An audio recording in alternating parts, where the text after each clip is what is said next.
American women seek testing.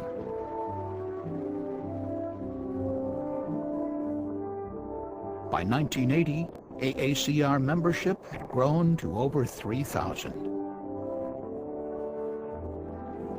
The decade introduced new imaging technologies, the CAT scan and the MRI, vastly improving the ability to detect cancer in its earliest stages.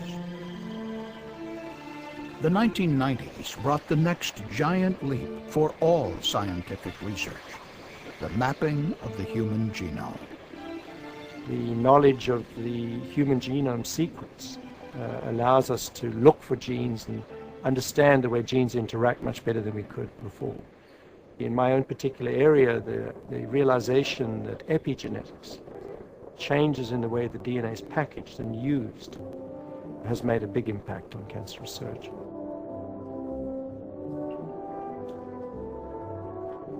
The discovery of the oncogene, I would say, was one of the major forces. That the idea that you could have genes within your cells that could be altered and cause a cell to become a cancer cell, that was a big discovery. The discovery that you could have tumor suppressor genes, other sets of genes whose function it was to suppress the development of a transformed cell.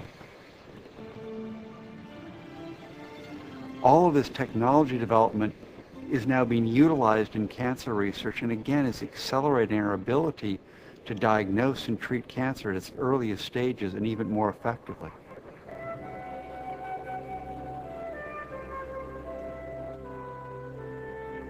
We've come to appreciate how complex the problem is. Cancer problem keeps getting more and more complicated. We used to have, as my wife likes to say, 6 or 10 oncogenes when we were young. Well, there's hundreds, maybe thousands now. And there's many more to be discovered. It's like exploring deep space.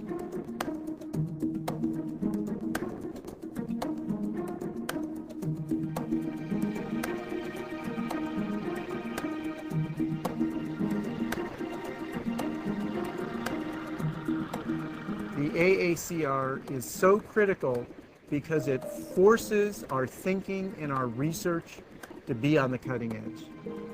The cutting edge of the technologies that will enable us to prevent all cancers. The cutting edge of the technologies that will enable us to detect cancers before they have the chance to grow to the time that we need to treat them aggressively. It's a race, because every day so many of our friends and family members are dying from the disease, 500,000 in the US alone, every single year. There's no greater gift that you can give to a person than restoring hope. And there's no greater reward than that in all of science and all of medicine.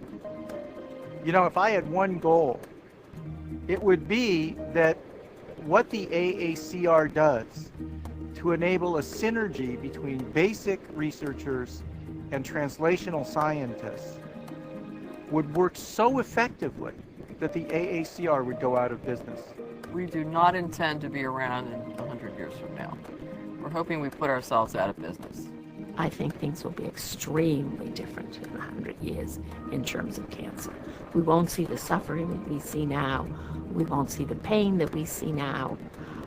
Whether cancer will ever disappear, that's quite a different question. But certainly we will know how to treat it and contain it. There's no question in my mind.